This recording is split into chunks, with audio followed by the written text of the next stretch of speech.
Hi there. So welcome to my channel. My channel is going to be about my experience of being diagnosed with MS. This first video is going to be about actually being diagnosed and what I went through to get that. So I've been diagnosed for 22 months. I was diagnosed in December 2023 at the age of 50. I went back and forward to my doctor for many years with a lot of different symptoms. I've got herniated discs in my back through accidents I'd had over the years. I've had problems with my bladder. I've seen urology over the years. I started having problems with my memory. I was checked for things like early dementia. That came back negative.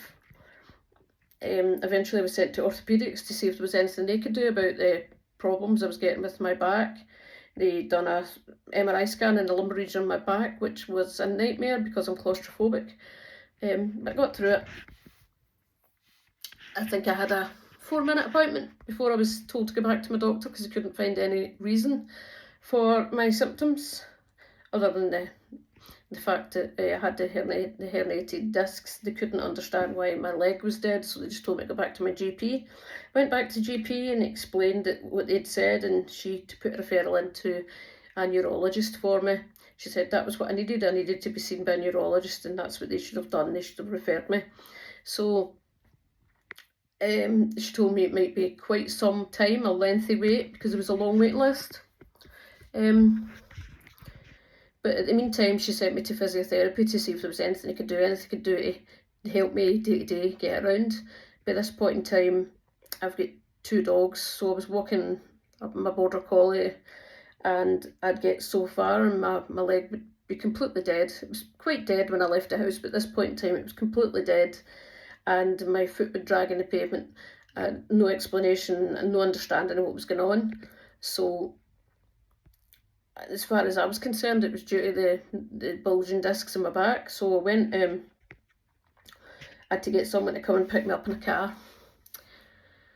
I think the biggest problem for me at that point was the problem with my mental health, because I thought, I'm having these symptoms, there's no explanation. Could it all be in my head? Could it be psychological? It was the feeling of failure that I'm walking my dog, but I couldn't get home. I had to get someone to get me. That was the part I found hard. So when I was seen by physiotherapy, they were very thorough, they were great.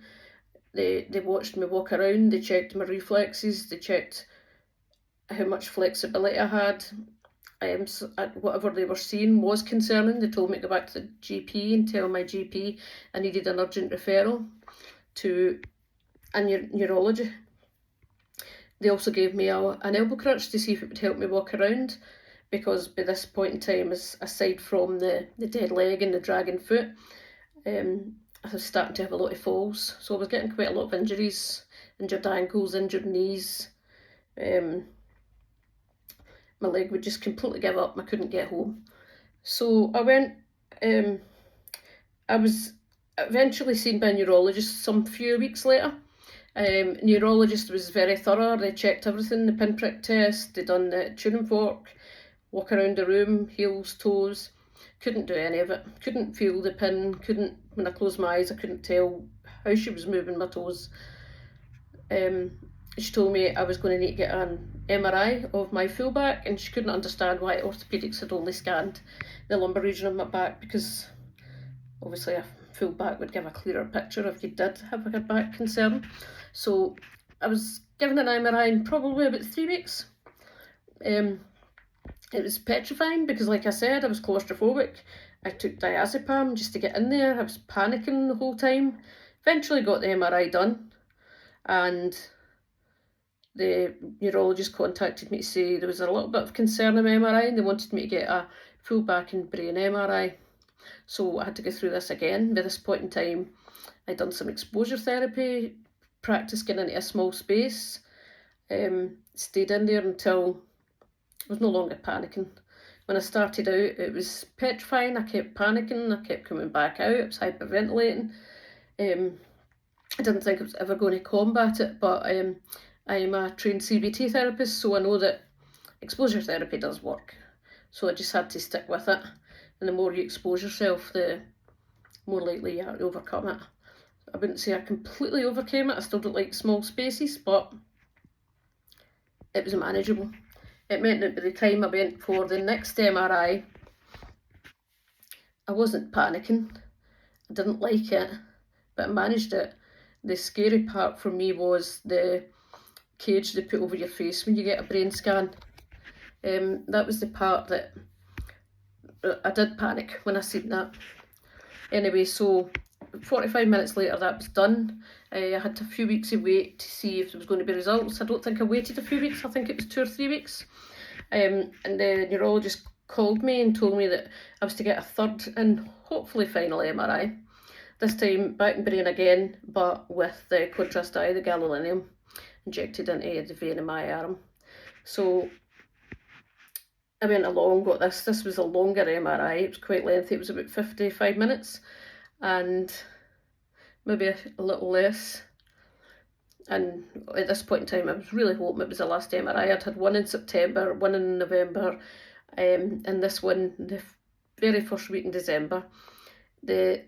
That same week I was sent for a lumbar puncture. So I was really dreading the lumbar puncture, but let's be honest, who's going to look forward to a giant needle getting put into your spine to take out some cerebrospinal fluid? Took a couple of days off work, went for the lumbar puncture. It was an awful experience. I had a headache from hell for over a week, but I got through it. It was only days later before the neurologist called me back. Luckily I wasn't home alone, because she called me at 6 o'clock at night. My husband and my daughter were home. When I went into another room to take the call, to be told that I did in fact have multiple sclerosis. I think by this point I suspected so anyway. She had told me it was one of the things that she was checking me for. She was upfront, she was honest, I appreciated that. I did like the way she delivered the news, because I didn't need to wait, but at the same time I wish she'd asked me if I was home alone. But at the same time, like I said, at least I didn't need to wait weeks for a letter. So she told me I would be referred to a MS-specific neurologist in the next couple of months. Shouldn't be too long to wait. And I asked me if I had any questions. I asked her some questions. I asked her about how they knew it was multiple sclerosis, what they were looking for, what they could see in the brain. She told me about brain lesions and the areas of the brain where I had the brain lesions that were maybe a little bit larger than the other ones.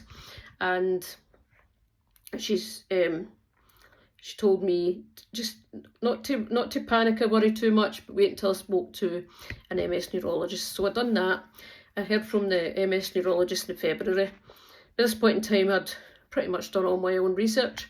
And that's just the way I am. If I find out there's something wrong or a potential of something wrong, I get on my laptop and do as much research as humanly possible. Find out everything about it, saturate myself with all the information I need. So I seen the MS neurologist in February 2024. By this point I was walking with one elbow crutch that had been given by physio, which was great. It stopped me from falling all of the time. It kept me a bit more balanced, a bit straighter.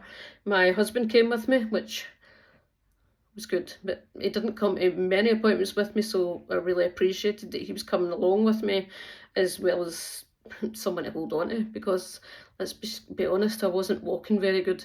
So he came in with me and he done a full history, asked me of symptoms, how long I'd had symptoms, the things that they'd noticed.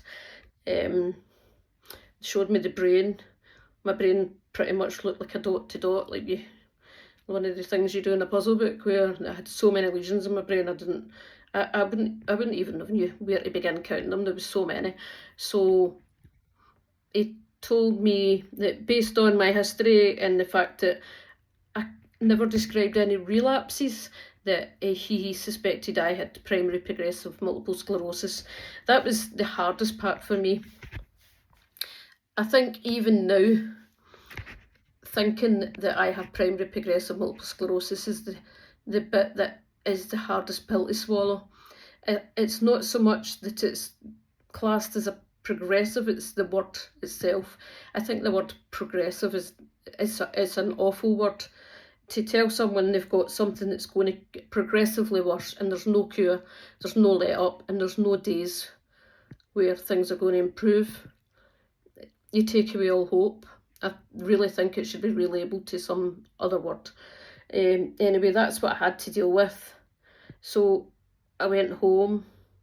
In fact, on the way home, I actually got a call from the MS nursing team, extremely thorough, called me straight away, told me that they would see me in a few days, asked me if I needed some time. I said, yeah, I was just on my way home from the hospital. I needed probably a couple of days for it all to sink in. I did go home and I cried. I knew what I was getting checked for. I knew they were checking me for MS. I'd already worked out that it was most likely progressive based on the research I'd done and the symptoms I had. But it was hearing it from the specialist. I found that really hard. I didn't know how to cope with it. I felt like the best way to describe it is like I was going through a period of grief where I had this grief for the previous person I had, and I felt so many regrets. I was 50-year-old by this point, and although you might look and say, well, you're 50-year-old, you've done so many things with your life, what have you got to regret? I did have a family. I had a son and a daughter, both grown up, and a husband, and a house, and a job. I had all of these things, but I still had a lot of regrets. I spent many, many, many years at home, looking after my family, looking after a house. Struggled a little bit with like my mental health, and didn't do things. I didn't do the things that I wanted to do. I lived a life of fear. I had anxiety. I didn't want to get out of the house. I didn't want to try new things. I didn't want to experience the world. To me, the world was a scary place, and home was safe. It was a safe haven. So I wrapped myself up in my cocoon. I went out the house with my daughter. I rarely went out alone, and now I had this absolute regret for all of these things that I hadn't done. So it probably took a whole year. So it took a whole year for me to come to terms with it.